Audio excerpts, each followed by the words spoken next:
Hello viewers, अस्सलाम वालेकुम। Internet के बहुत से फ़ायदे हैं, लेकिन आज की वीडियो में मैं आपको इंटरनेट के ऐसे इस्तेमाल बताने जा रहा हूं जो कि शायद आपने इससे पहले कभी नहीं सुने होंगे। आज की वीडियो में आपको 4 ऐसी मिस्ट्रीज और क्राइम्स के बारे में बताऊंगा जो कि इंटरनेट की मदद से हल हुए हैं। Number 1, push to suicide. जब 18 साल की नादिया कजूजी ने दरिया में कूदकर सुसाइड कर ली तो उसके घर वाले और उसके दोस्त इस बात से बहुत परेशान हो गए। वो बहुत सी चीज़ों से गुजर रही थी, जैसे कि स्कूल का दबाव और एक मिसकैरेज भी उसमें शामिल है। जैसे ही ये कहानी मंजर आम पर आई तो पता चला कि ये सुसाइड का फैसला उसने खुद नहीं किया था, बल्कि सुसाइड से कुछ हफ्ते पहले उसने एक ऑनलाइन फर्म में एक आदमी से बात की थी।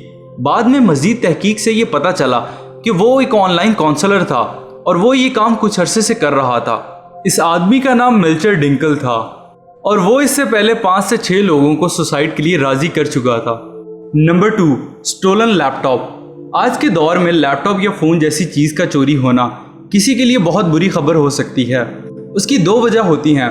एक तो ये कि ये चीज़ें काफ़ी महंगी आती हैं और दूसरा ये कि उसमें आपकी सारी पर्सनल इन्फॉर्मेशन होती है और आमतौर पर इन चीज़ों की बाजियाबी का कोई तरीका नहीं होता।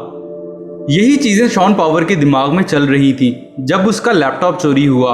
ये सब चीज़ें शायद उसके लिए इतनी भी बुरी नहीं थी, क्योंकि उसके लैपटॉप में एक ऐसा सॉफ्टवेयर था जिसमें जब भी कोई ऑनलाइन होता था तो उसे पता चल जाता था। उसने पुलिस में भी कंप्लेन नहीं करवाई थी, क्योंकि सिर्फ एक ही काम था जो उसके दिमाग में उस वक्त आ रहा था।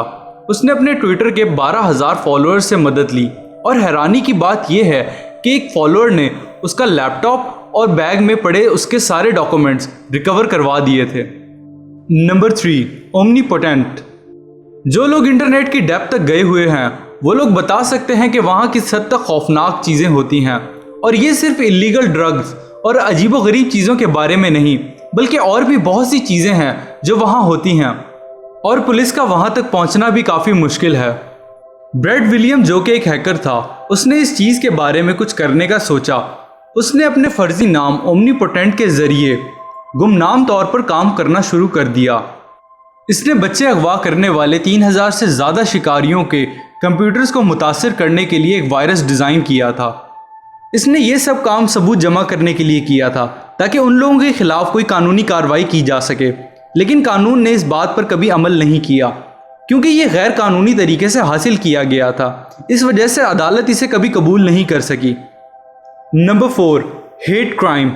खबरों में सोशल मीडिया जुर्म को रोकने से ज़्यादा जुर्म को बढ़ावा देता हुआ ज़्यादा नज़र आता है। इनमें बहुत से मामलात में अक्सर मुजरिम के शनाख्त का पता नहीं चलता, क्योंकि ये ज़्यादातर रात के टाइम और वीरान जगहों पर होते हैं।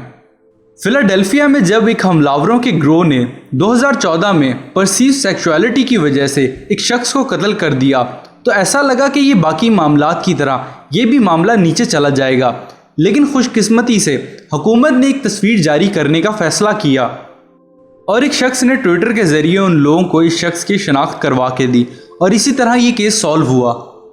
सोशल मीडिया एक बहुत ही पावरफुल प्लेटफॉर्म है और आप इसके ज़रिए बहुत से लोगों की मदद भी कर सकते हैं। अपनी कीमती राय का इजहार कमेंट्स में ज़रूर कीजिएगा और बताइएगा कि कौन सी मिस्ट्री या क्राइम आपको सबसे ज़्यादा हैरानकुन लगी है। उम्मीद करता हूं कि मेरी ये वीडियो आपको अच्छी लगी होगी। Stay tuned for more informative videos. Please like, share and subscribe. Thank you.